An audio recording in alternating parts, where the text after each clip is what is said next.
Pandangan Ibn Khaldun dalam Al-Muqaddimah. Ibn Khaldun adalah satu tokoh yang besar. Saya tak mau kena bukan semua orang. Ibn Khaldun, buku Muqaddimah Ibn Khaldun telah dianggap sebagai buku yang hebat.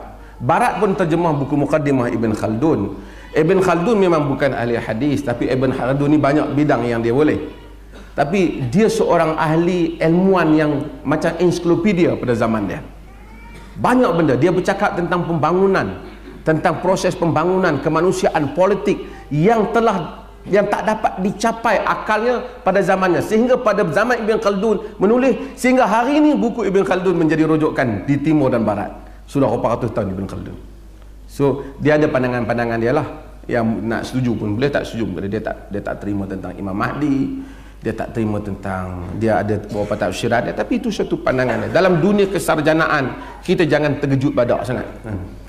Setengah orang ni dia jenis terkejut, kan? Terkejut. Saya jadi mufti, wartawan mari, wartawan tanya soalan tu, zaman Jepun tak masuk lagi.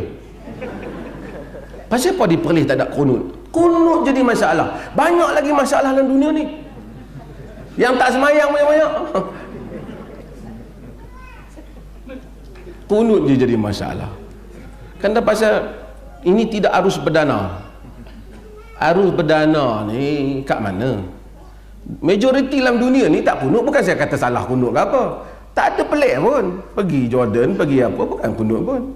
Jadi bila masuk Perlis tu dia pas semayang nak kena samak pula. Pergi Masjidil Haram semayang pun tak kunut.